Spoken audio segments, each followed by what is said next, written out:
उदयन होगा, सुंदर हमारा जीवन होगा।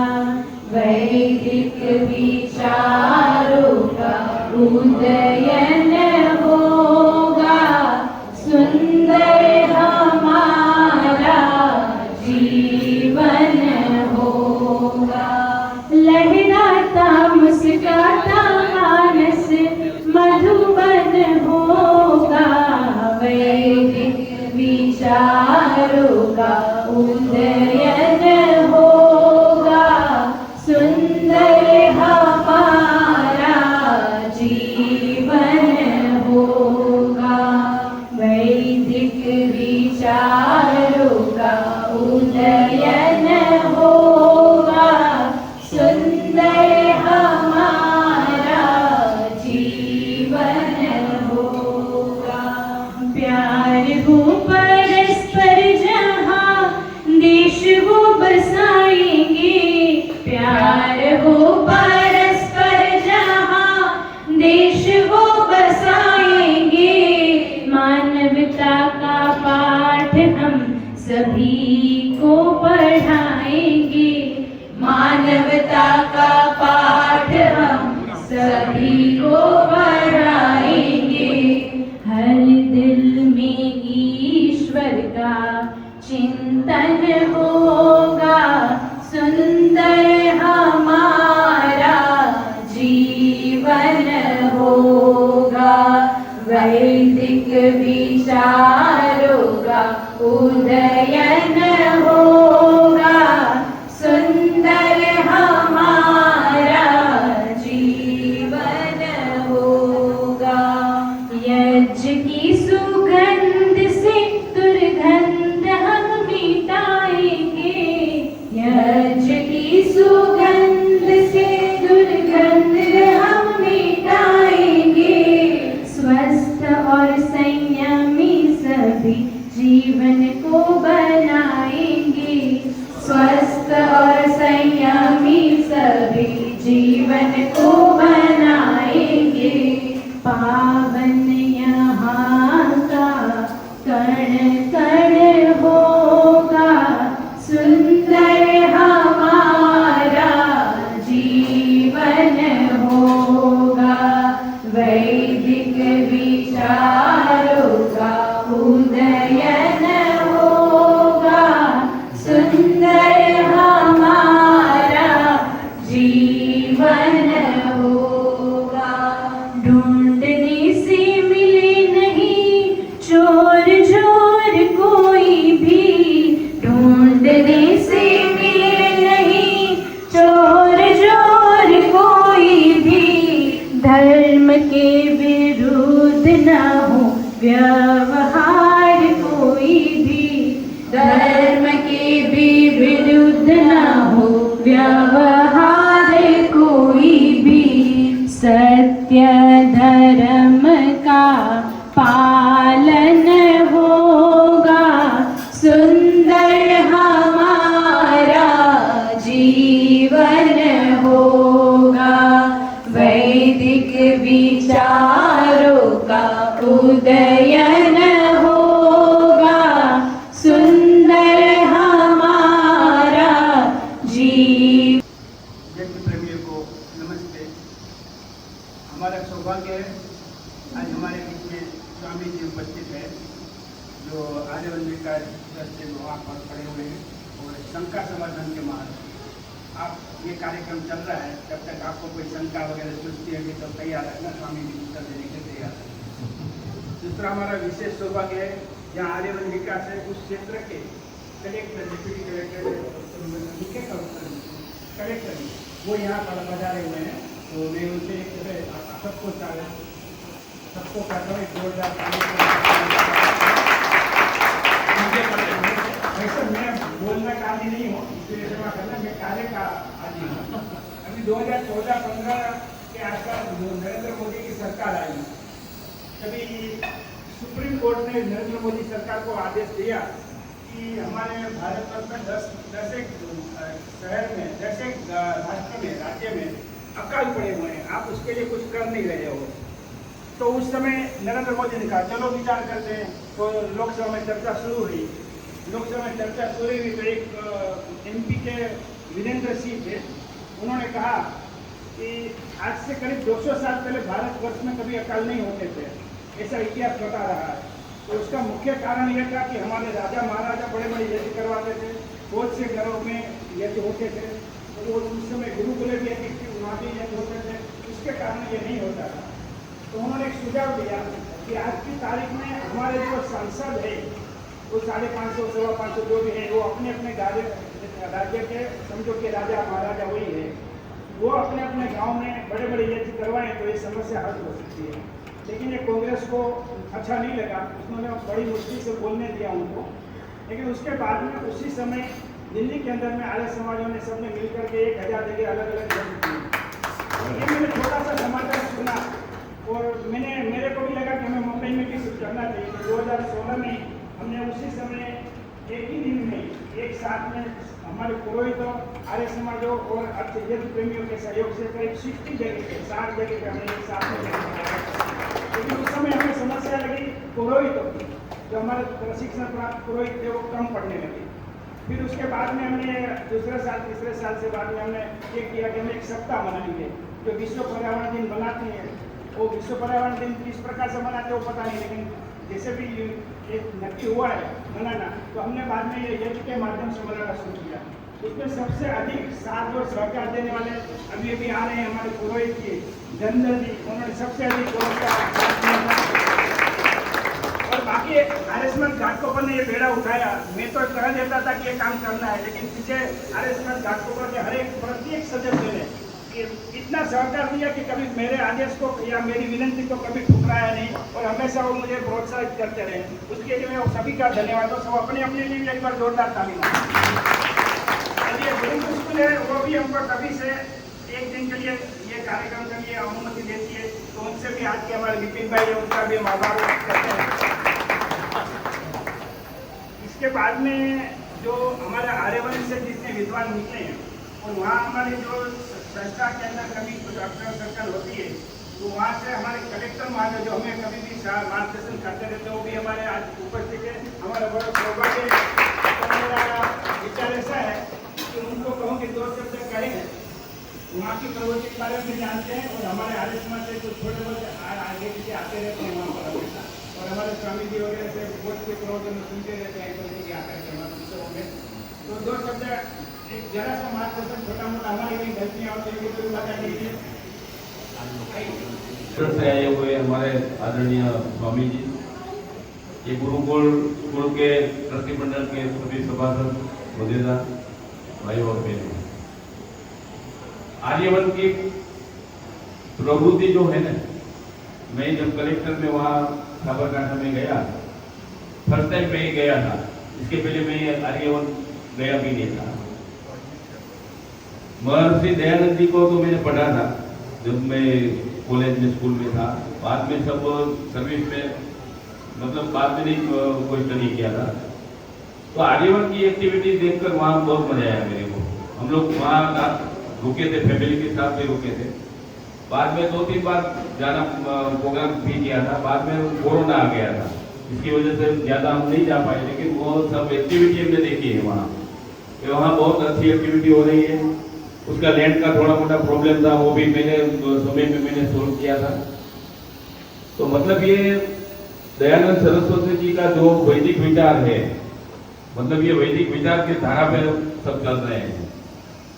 तो अभी जो समय पास होता जा रहा है, तो वैदिक विचार का क्या बोलते हैं उसको, विचार स्प्रेड हो रहा है, सब लोग विस्तार हो रहा है, सब लोग उसमें बिलीव करने लगे। तो आप लोग भी इसे बिलीव करते हैं, तो सबको मैं धन्यवाद देता हूँ कि आप ये यज्ञ करते हैं। मतलब यज्ञ तो पहले अभी विनोद भाई ने बताया ना कि राजा महाराजा करते थे, तो यज्ञ में ताकत भी है।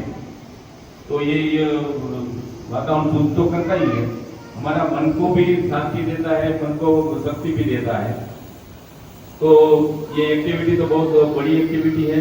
हमारे जो गुजरात के गवर्नर है अभी, वो भी बहुत बड़े ये आर्यवन बहुत आते थे, मेरे टाइम पे भी आए थे। और इसके बाद भी हम लोग, मैं रिटायर हुआ, बाद में प्रोग्राम में भी मैं गया था, कभी भी आए थे।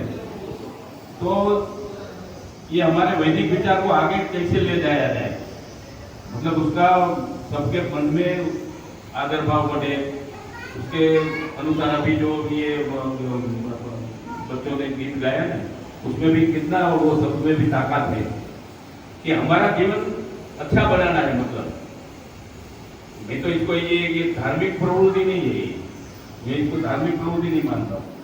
ये तुम्हारा शरीर को अच्छा करना है, मन को अच्छा करना है, तुम्हारा जीवन को अच्छा करना है, अच्छी तरह कैसे जिया जाए, वो हमको वो विचार प्रदान करते हैं कि भाई इस तरह तो आप जिएंगे तो आपको कोई मुसीबत नहीं आएगी, अगर आएगी तो तुम उसको सामना कर सकोगे।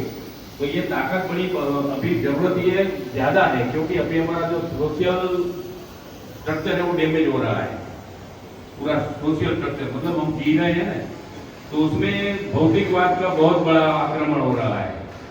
तो उसको रोकने के लिए कैसे रोका जाए, तो ये वैदिक विचार है वो उसके सामने खड़ा रह सकता है। बाकी तो हमको सबको पता है कि कैसे जीवन जी रहे हैं हम लोग, हम गलती से कितना खर्च कर रहे हैं, क्या क्या सोच रहे हैं, कैसे जी रहे हैं, हमारी लाइफस्टाइल बदल गई है पूरी। जो हमारे पूर्वजों की लाइफस्टाइल थी, आज बता रहे थे ना कि 200 साल पहले तो कोई अकल नहीं पड़ता था। 200 साल पहले, मान लो कि 150 साल तो स्वामी जी का हुआ ना, महर्षि दयानंद सरस्वती, कितना 150 हो गया इससे ज्यादा, हाँ 200। तो उस समय भी जिसने तक तुम लोग तो सब मेरे से ज्यादा विद्वान हो इसमें, मैंने जो पढ़ा है उसमें उनको कितना कष्ट सहन करना पड़ा, ये विचार फैलाने के लिए कितना विरोध हो रहा था। सब जो उसके क्या बोलते हैं शास्त्रार्थ करते थे, सब में उन्होंने हराया, फिर भी मान नहीं रहे थे, उसके ऊपर कितनी बार पत्थर मारा है, क्या क्या नहीं किया है, वो हमने पढ़ा है। लास्ट में उनको जहर भी दे दिया। तो मतलब ये संघर्ष तो करना ही पड़ता है।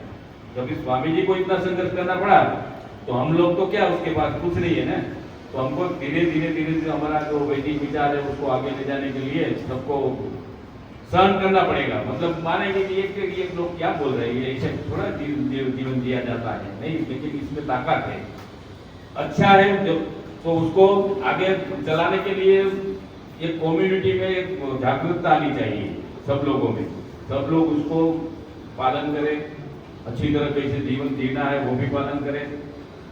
लास्ट में भी ये होंगे, पहले तो तुम्हारा हेल्थ अच्छा होना चाहिए, ये सब करने के लिए तो हेल्थ अच्छी नहीं है तो हम कैसे ये कर पाएंगे। यज्ञ करना है, बैठ नहीं सकते, तो क्या करने का, तो हेल्थ पहले सुधारनी होगी। तो हेल्थ सुधारने के लिए दो बात होती है, एक तो मानसिक तुम्हारा मनोबल जो है ना वो स्ट्रॉन्ग होना चाहिए, वो इससे मिलता है। क्योंकि मानसिक मनोबल जो स्ट्रॉन्ग नहीं होगा, हमारा जो भी रोग आता है ना पहले तो मानसिक है। सबसे पहले हम सोचने लगते हैं मेरे को ये हो गया, कुछ नहीं है, फिर भी सोचते रहते तुम बीमार हो जाओगे। तो एक तो ये मानसिक मनोबल मजबूत करने के लिए योगासन है, प्राणायाम है, वो भी तुम्हारे लिए जरूरी है, वो भी करना चाहिए। दूसरा खान पान, हमारा अभी का हमारा खान पान देखो कैसा है, क्या हम सही खा रहे हैं? मैं तो समझता हूँ सही नहीं खा रहे हैं। मोस्टली हमारे यहाँ आए वो तो सब अच्छा खा रहे होते, न्यूट्रिशन वाला खाते होंगे, लेकिन अभी बच्चे लोग हैं तो क्या खा रहे हैं, उसको तुम रोक पा रहे हो क्या? तुम्हारे स्कूल में बच्चे आते हैं तो क्या नाश्ता लाता है, या स्कूल में से देते होंगे, देते हैं तो अच्छा देता होगा, लेकिन अभी जो एटमोस्फियर ऐसा बिगड़ गया है ना, तो सबको फास्ट फूड में बस मजा आ रहा है। क्या फास्ट फूड हमारे लिए जरूरी है? दूसरा नहीं खा सकते, हमारे बच्चे नहीं खा सकते, लेकिन वो जो अटैक हो रहा है ना, मतलब हमारे बच्चों को नहीं देना है, मोबाइल भी नहीं देना है उनको, तो क्या करेंगे?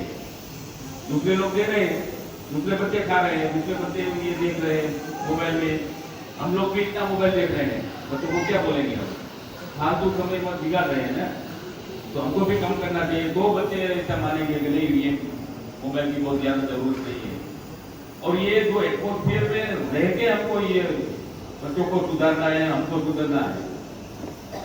और खान पान में भी तो नहीं बताऊँ क्या, रोजड़ में भी मैंने बोला था, रोजड़ में जो हमारी गाय है उसका दूध है, घी है, बड़े सिटी में वो मिलना भी दुष्कर होता है, लेकिन उसमें था कोई खाता ही नहीं था।